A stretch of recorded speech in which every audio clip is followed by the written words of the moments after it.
thought the game was very similar to UTEP, Kansas State, and even UCLA, where there came a point in time in the game where we needed to dig our heels in and make plays, tough plays, defensive stops, and we were not able to get it done.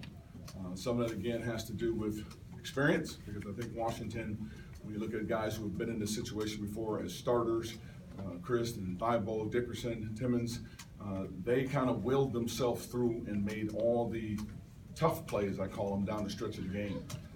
We get a 10-point lead, and it's like layup city at the basket. We go zone, it's still layups. They isolated our studs and drove them to the basket, and it wasn't like they were shooting jump shots, they were getting layups. And you know, we talked to this team, you're not going to beat anybody giving up 75% shooting in a half. That's just very difficult to do. So we had no one to blame for ourselves, but we were offensively, we were good enough in the game. You know, we didn't shoot the three well, but there were a lot of plays we could have made in that game that centered around defense, and we did not get it done, and they did. Turnovers haven't been a huge issue for you guys this year. Was it their zone? Was it something they were doing that caused that today? I felt like we could have been up by 10 or so at the half, but we turned the ball over too much. And some of that was playing too fast with Drick and Robo trying to do too much. Drick hasn't had a chance to practice all week, and then playing a game of this magnitude, you expect a few of them, but I thought we were really careless, and it would have been nice to have those 14 turnovers at the half for 10 of them to be shots instead of turning the ball over like we did, because in a lot of cases, they were unforced turnovers. I thought they did a good job on 4 of them where they got their hands on them, but the rest of them were unforced turnovers, and that just killed us in the first half of not having a little bit of a bigger cushion.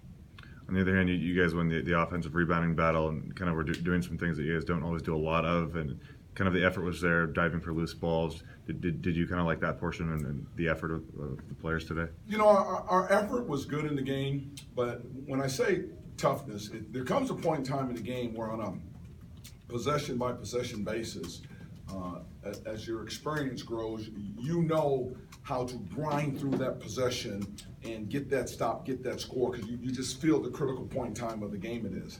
And I felt like they were able to do that, and we were not able to do that, particularly when they had a chance to put the ball on the floor and drive us, and we didn't dig in to get that key stop. Jeff wasn't bad, but there were a couple of times on that floor where it was just too easy, how easy they got to the bucket on us and took that lead, took the momentum, took the toughness away from us in the game. As much as Drick does for you guys, does it really hurt not having him on the floor in those kind of key moments? He's a senior with experience. And it certainly does, and again, with him not practicing all week, his timing was a little bit off in the game and had a couple of tough fouls for him. The charge was a really bad play for him to make when there was really nowhere to go. I wish we could have slowed him down a little bit, but it was tough not to have him out there down the stretch, because there were plays that needed to be made that we did not make. Ernie, you talked about toughness on the defensive end, but you came up empty in a lot of possessions down the stretch on the offensive end. It's the same kind of thing. You know, when you talk offense, there's going to be times in the game where the ball doesn't go in. But when you have a 10-point lead, a 6-point lead, a 2-point lead even, you still have a lead in the game where it may not be happening for you on the offensive end, but you can control what's going on at the other end of that floor. Because that's about defense, that's about talking, that's about positioning, that's about blocking out, that's about taking charges, and that's about making the play. There's plays that are being made, and I just didn't think we did a good job of closing out the game in the last 5 minutes of the game. And that's where we were again at UTEP, Kansas State, UCLA. We're in those same positions again to close out a game, and we weren't able to get it done. Were you satisfied with the two looks that Franks had there in the final minutes? Yes, we told him they didn't necessarily need a 3 on his last one that he had from the corner. I thought Mal was close enough to the bucket when he drove that he probably could have made a play and just got a 2 and went down and played another possession on defense. But they were both clean looks, so yes. But again, in a game of this magnitude, you know, for the years coming into this game, it's been Josh, it's been Ike, really carrying the load and all the tough stuff in that. And now it's Malachi, it's Robo, it's Deontay, it's Jeff Pollard. And they've got to grow into those roles, and we know this, and sooner rather than later with this season, so it doesn't get away from us. Because this conference is tough. Every single game will be just a 40-minute mini version of your season and everything else. We're just going to be a dogfight. And at some point in time in that game, it's going to come down to who can make plays. And they're not hitting 30-footers, more so it is who can get stops and key rebounds and on that defensive end of the floor. Because in close ball games, you've got to be able to get stops. You have to. They did it on those 2 or 3 possessions we came up short. We didn't do it on the 2 or 3 possessions. They got scores or got free throws. So. It seemed like those 2 missed free throws from the line just kind of really took the air out of you guys. You get that same feeling there on the bench?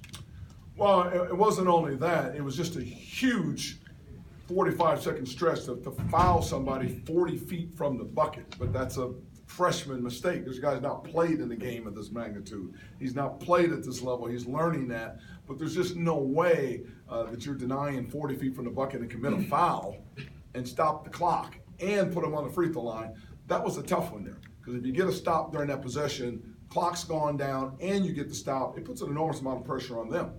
And then also the compounded to come down and miss the 2 free throws. It ends up being like a 4-point swing in the game and a momentum swing in the game that we never got back after that. So that's a learning moment. Because we talk all the time about guys getting in these games for the first time, and that's his first Apple Cup game, intense game at this level. I don't care how good you are in high school. There's a learning process, learning curve you got to be able to handle at this level, and hopefully he'll learn from it. Pollard involved in a scary collision there at the end of the first half. I saw he came back in there in the second half. How's he doing? I keep teasing him. We got to put him in a bubble wrap or something, because he seems to be the guy that's always, he's got a concussion, he's got an ankle, he's got a knee, he's got a hip pointer. And as big and strong as he is, I'm happy that he can take some of that banging. But for a guy as big and strong as he sure is involved with a lot of collisions and coming out on the short end of them. I wish he'd have somebody else come out on the short end sometimes, but he's doing okay. It was nice to see him get back in the game. He had some big buckets, some big free throws, and a couple of big charges coming down the stretch. There was nothing wrong with his toughness in the game to be able to come back from a hit like that and make the plays that he made in the game. The scoring, the layup, the free throws, and taking those 2 charges. And get a couple of big rebounds, too. Those are huge.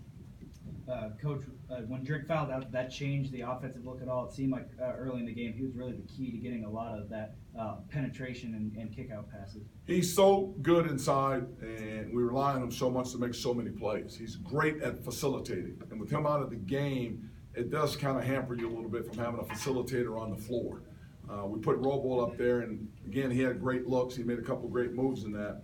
But Drick would have made it also so other people could have had some looks. So it hurt in a lot of ways. It hurt defensively. It hurt with your leadership, your vocal leader. It hurt on the offensive end with him fouling out of the game. Did you guys change anything when Dickerson fouled out at the 8-minute mark defensively? And was it kind of disappointing you guys weren't able to take advantage of that when you left the game? We didn't change anything. They did. And they went with smaller lineups. And that bothered us a little bit to be able to keep the 2 bigs on the floor. That's where the fouls were coming a little bit. Obviously, with Robo getting driven to the hole by a smaller player, I thought that changed the game in their favor. Actually, it would have helped us for him to stay on the floor. He would have kept 2 bigs out there, and we could have double teamed him and done some things. When they went to smaller lineup, it kind of knocked us out of whack a little bit. Thanks, Coach. Thank you. Thank you.